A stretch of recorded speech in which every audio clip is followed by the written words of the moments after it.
Hello, everyone, and welcome back to this week's episode in the series we call Mining the Comments.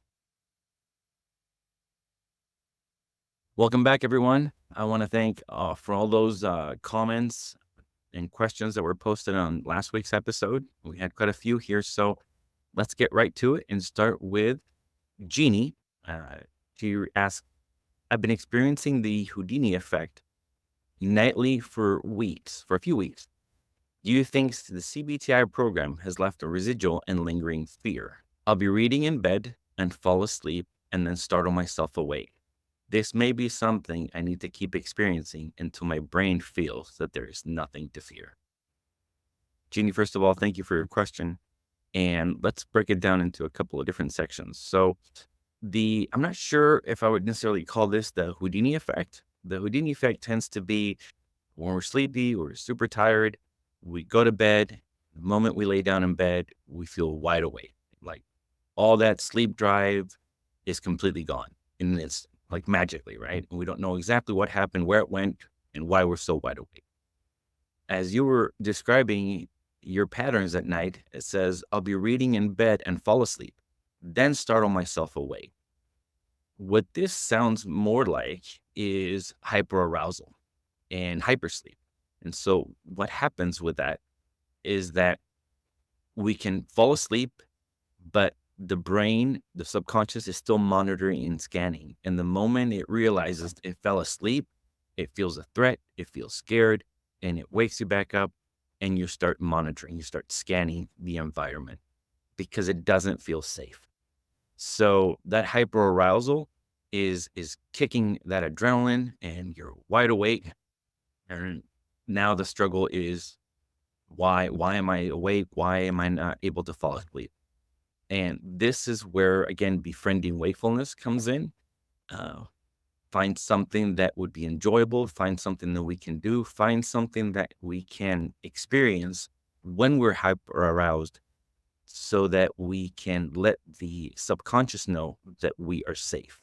So, for example, sometimes people tend to make a list of things that feel more enjoyable, or what we can do is just kind of, as we're laying in bed, is think about what would feel the most comfortable, the most enjoyable, the most pleasurable to do.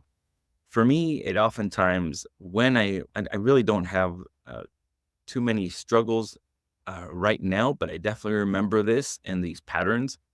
And what I would generally do is I would pause and I would think, what would feel more comfortable for me?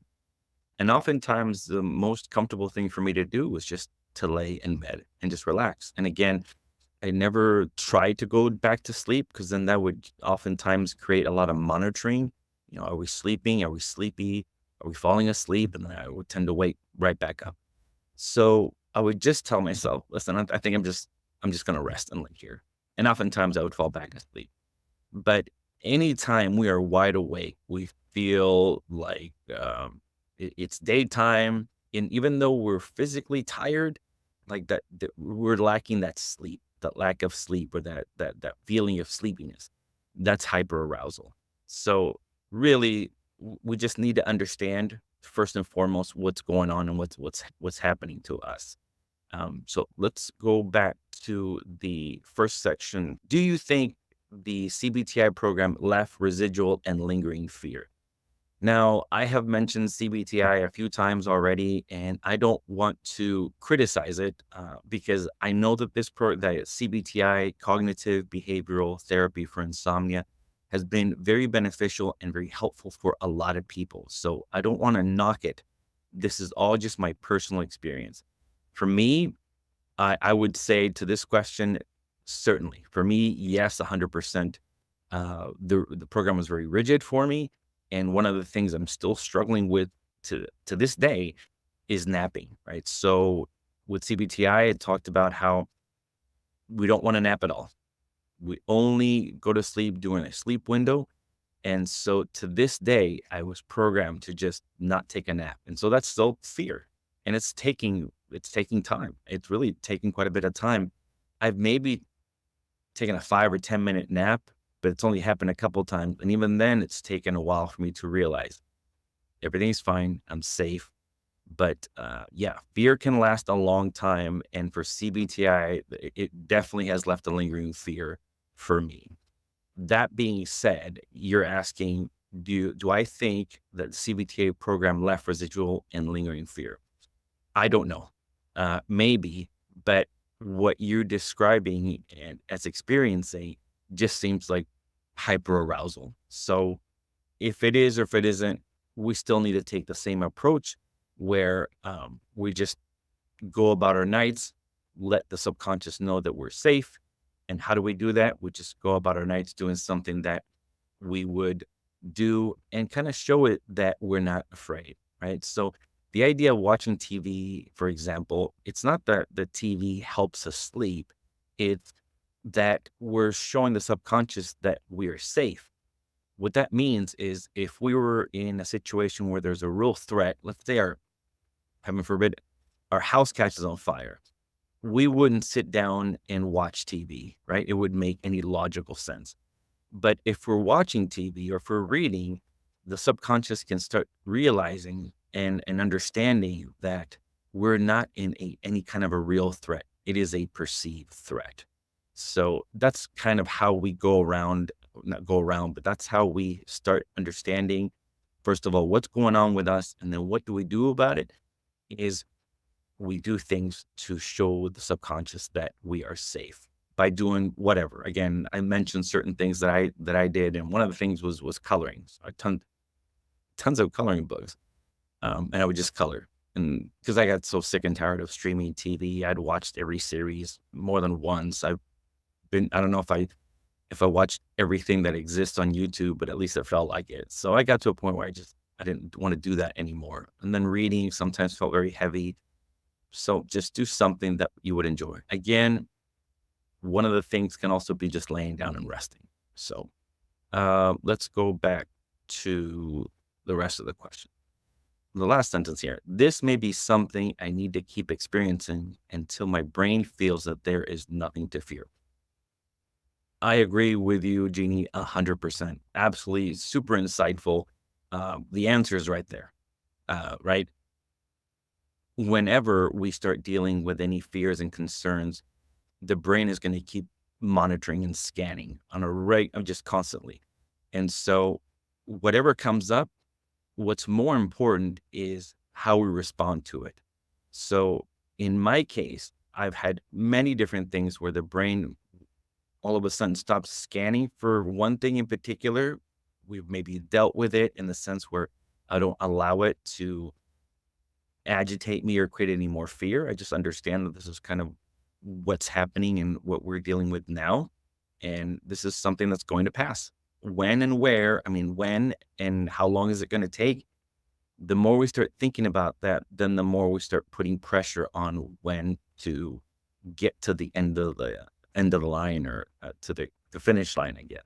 So I would definitely say, don't think about it. Don't worry about it. I understand this is difficult, but this is how we can start to kind of calm that anxiety and that hyperarousal by not giving it the attention that it's looking for, right? So what I would say here is, again, great insight, and recognize that this is something that you are going to deal with for now, and realize that it's something that the more we become comfortable with, the more this will pass. Patterns that I experienced, one of the most annoying ones was when I would wake up, my first thought was, you're not going back to sleep, right? And so the more I realized, okay, this is just hyperarousal. It's waking me up because it's scanning the room and wants to make sure that I'm safe. I would always say, hey, everything is fine. We're okay. I'll lay down, rest, tend to fall back asleep, and we'll just keep going. When that subsided, it's not gone completely. I still, from time to time, experience this, but I don't give it any energy or any attention. When that, mellowed out, I guess, what ended up happening is my brain started waking up early. And anytime there was any light coming into the room, it started waking up. It's summertime here, so it gets light much earlier in the days. So I would wake up, and it was desperately trying to look for a time, or why are we waking up early? Why? What's going on? What's happening? And once again, I implemented the same technique. Don't worry about it. It doesn't matter. How am I feeling? And if I felt like it'd be enjoyable to stay in bed and go back and just rest, I do that. If I felt wide awake and I felt good and without feeling anxious, just kind of reaching, looking into myself and seeing how I'm feeling. If for some reason I felt like I wanted to start my day, I get up and I start my day and just not think about it. And so as I did this, what I noticed is I think it took maybe a couple of weeks or so, but I started waking up again when my alarm was going off. But that's not every day and forever. I still, from time to time, wake up early. And just the less attention, the less worry I have about what's going on, the more that hyperarousal can come down. And so it's gradual and it's definitely not linear.